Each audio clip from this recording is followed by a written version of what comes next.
Here's the introduction for your YouTube video. Imagine putting your trust in a doctor, someone who is supposed to heal, to help, to save lives, only to find out that this same person may have been hiding a horrifying secret for decades. This is the story of a man who once wore the title of a respected surgeon in France, but is now facing some of the most disturbing accusations in recent history. For years, Jean-Claude Romand was known as a skilled and accomplished medical professional, a man parents took their children to, someone who promised care and comfort. But behind closed doors, prosecutors say he was something else entirely. Now, he stands accused of crimes so shocking that they have left an entire nation in disbelief. Authorities claim that this former surgeon may have assaulted nearly 300 victims, many of them vulnerable patients who had trusted him with their health and well-being. This case has sent shockwaves through France and beyond, raising urgent questions. How could something like this go unnoticed for so long? Who, if anyone, tried to stop him? And how are the survivors coping with the trauma of what they endured? As the details of the investigation unfold, the sheer scale of the alleged crimes is staggering. Some victims have remained silent for years, carrying their pain in secret. Others have stepped forward, determined to make sure their voices are heard and that justice is finally served. The allegations span decades, reaching as far back as the 1980s. Prosecutors say the evidence is overwhelming. Victim testimonies, medical records, and hidden patterns of abuse that are only now coming to light. With so many lives affected, this is not just a criminal case, it is a reckoning. Families are demanding answers. Investigators are piecing together a complex puzzle, and the world is watching as a man once trusted in operating rooms now stands in a courtroom, facing the consequences of his alleged actions. But there are still many unanswered questions. What exactly led to his downfall? How did authorities finally catch up with him? And will justice be served for every single victim? As we dive deeper into this case, we will uncover the shocking twists, the heartbreaking testimonies, and the fight for accountability that is only just beginning. Stay with us as we explore the disturbing truth behind the case of the ex-surgeon accused of unimaginable crimes, because this story is far from over. For years, Jean-Claude Romand moved through life without raising suspicion. He was seen as a professional, a man of authority, someone people looked up to. Patients sat in his office, believing they were in the hands of a skilled and trustworthy doctor. Parents brought their children to him, never imagining that the person responsible for their care could be capable of something so dark. The accusations against him now tell a completely different story, one that investigators say had been unfolding in secret for decades. As the case gained attention, more and more victims began to come forward. Some had long buried their memories, convincing themselves that what had happened to them was a misunderstanding or something too shameful to speak about. Others had tried to report their experiences years ago, but felt unheard or dismissed. It wasn't until investigators took a closer look that they began connecting the pieces, uncovering a pattern of alleged abuse that spanned over 30 years. Authorities say Romand carefully built his image as a respected doctor, using his position to gain trust and silence those who might question him. He was well-spoken, knowledgeable, and carried himself with confidence. To the outside world, he appeared completely normal, just another surgeon dedicated to his profession. But behind the scenes, prosecutors argue he was leading a double life. The sheer number of accusations is what makes this case so shocking. Nearly 300 victims.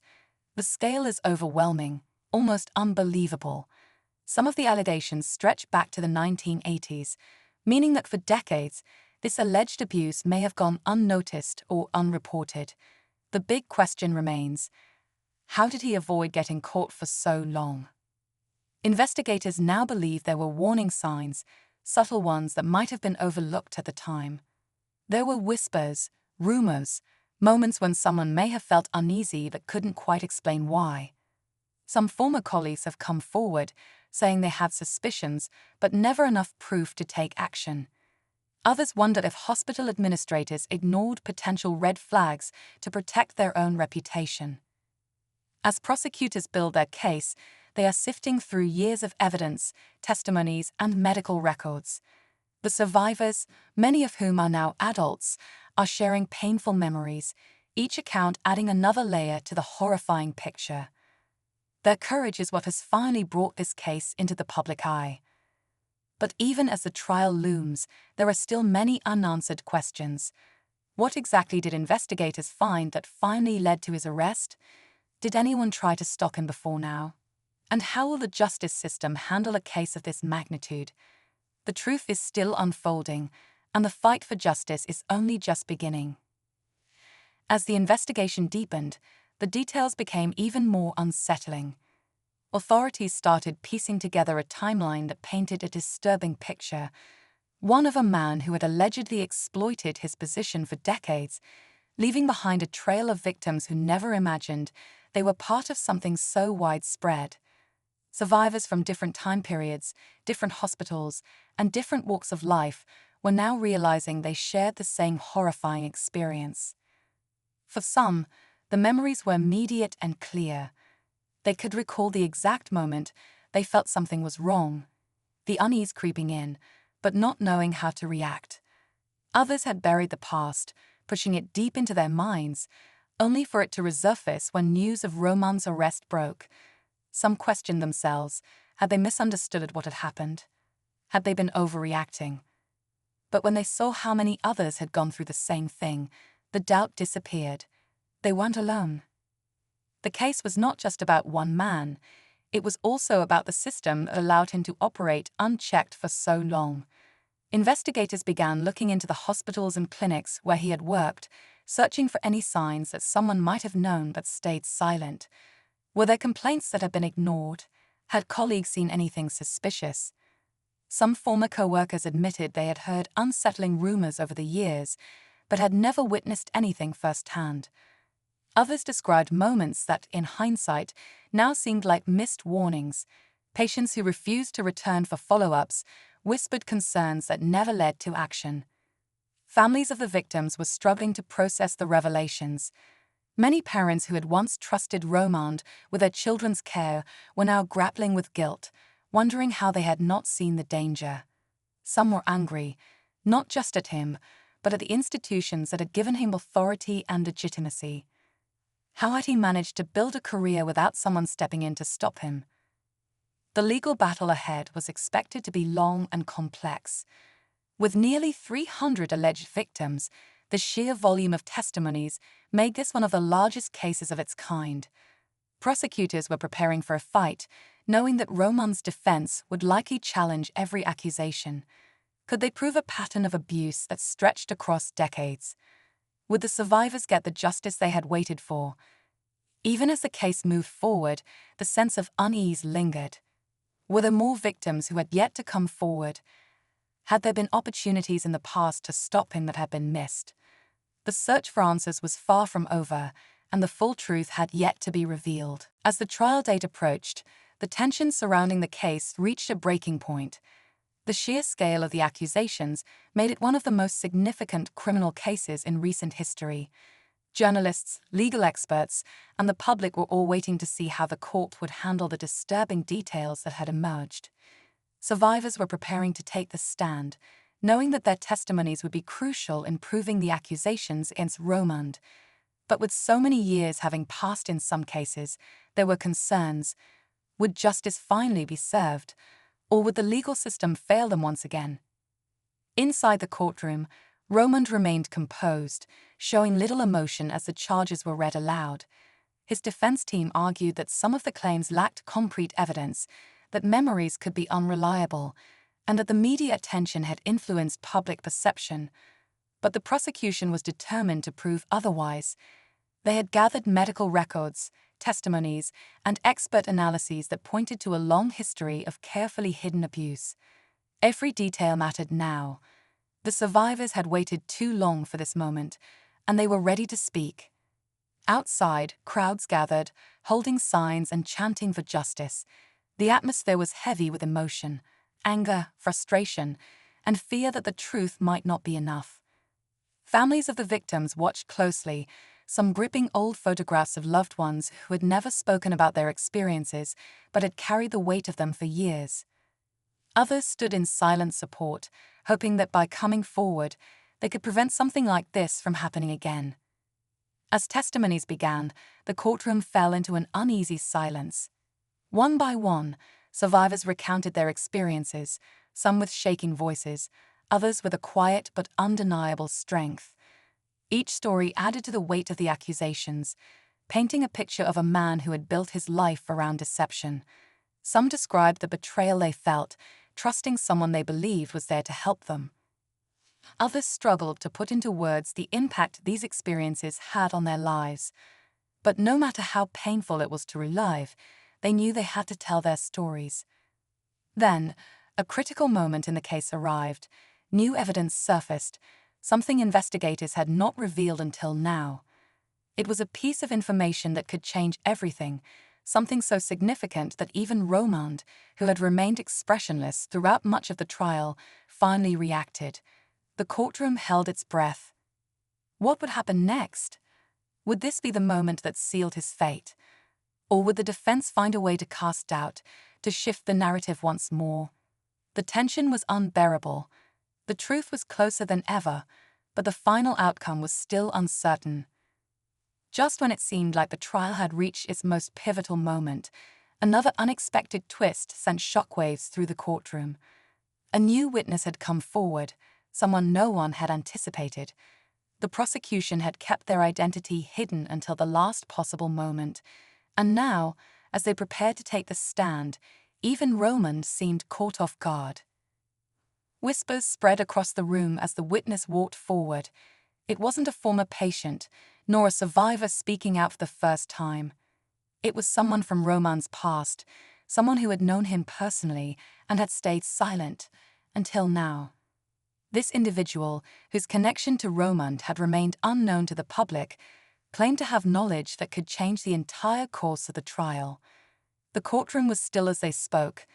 They described a pattern of behavior that had been happening long before the first known accusations. They detailed moments from years ago, conversations, suspicious actions, even warnings that had been dismissed or ignored. If what they were saying was true, it meant that people in positions of power might have known about Romand's actions far earlier than anyone had realized. It meant that this case wasn't just about one man's alleged crimes, but about the institutions that had allowed him to continue for so long. The weight of their words settled over the room, shifting the focus of the trial. Had Romand acted alone, or had others played a role in covering up his behavior? And if so, who else might be held responsible? The prosecution wasted no time digging deeper, demanding records, re-examining past complaints, and questioning former colleagues who had worked alongside Romand. What had once seemed like an open and shut case now felt far more complex. Meanwhile, the survivors watched as the trial took a new direction. Some felt relieved that the full truth was finally coming to light, while others feared that the shift in focus could complicate their fight for justice. Would this revelation help strengthen the case, or would it create too much uncertainty? Would the institutions that had protected Romand now be held accountable, or would the responsibility continue to fall solely on him? Outside the courtroom, the media frenzy intensified.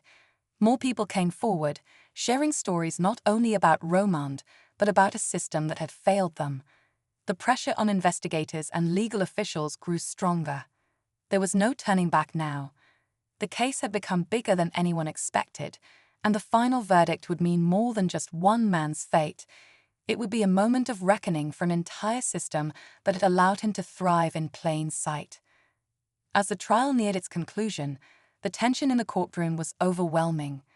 The new witness had turned the case on its head, forcing the prosecution to expand its investigation beyond Romand himself. The possibility that others had ignored warning signs or even covered up his actions had raised new legal and ethical questions. But at the center of it all was still one man, the former surgeon who had spent decades in a position of trust, now facing justice. The prosecution delivered its final arguments, methodically presenting the overwhelming evidence against Romand. The testimonies of nearly 300 survivors, the medical records, the patterns of behavior that had gone unnoticed for years, all of it pointed to a deliberate and calculated abuse of power. The courtroom sat in silence as the prosecutor spoke, reminding everyone that this case was not just about the past, but about preventing something like this from happening again. Then, as the defense prepared to respond, something unexpected happened. Romand, who had remained mostly silent throughout the trial, suddenly requested to speak. His lawyers looked unsettled, as if even they hadn't anticipated this. The judge allowed it, and for the first time, Romand addressed the court. His voice was calm, measured, but his words sent a chill through the room. He didn't deny everything outright, nor did he take full responsibility. Instead, he spoke in a way that left more questions than answers. He claimed that there were things no one understood, that there were forces at play beyond what was being discussed in court. He hinted at people who had known more than they admitted, at secrets that had yet to come to light. It was neither a confession nor a denial. It was something else entirely, something that left the courtroom in a state of unease. The prosecution quickly dismissed his words as an attempt to manipulate the outcome, to plant doubt in the minds of the jury. But the damage was done. His statement had introduced an element of mystery, an implication that there was still more to this story than anyone had uncovered. The final verdict was coming, but now, a new question hung in the air. Had Romand truly acted alone, or was there still more hidden beneath the surface? The jury deliberated for hours before finally returning with a decision. The room was silent as the judge read the verdict. Justice had been served, but the unease lingered. The case was closed, but the shadows of unanswered questions remained. And as Romand was led away, he turned back one last time, a knowing look on his face, as if to say that the full truth had yet to be revealed. In the days following the verdict, there was a mix of relief and lingering uncertainty. Survivors who had waited years, some even decades, for justice finally saw Romand held accountable. For many, it was a moment of validation, proof that their voices had not been ignored. The ruling sent a clear message. No matter how powerful or respected someone may appear, the truth will eventually come to light. Yet, even as the case came to a close, the unsettling questions Romand had raised in his final statement lingered. Investigators promised to keep digging, to look deeper into whether others had been complicit or had turned a blind eye to the warning signs. Some institutions issued formal apologies, vowing to implement stricter safeguards to prevent this from happening again. But for many, apologies were not enough. They wanted real accountability, real change.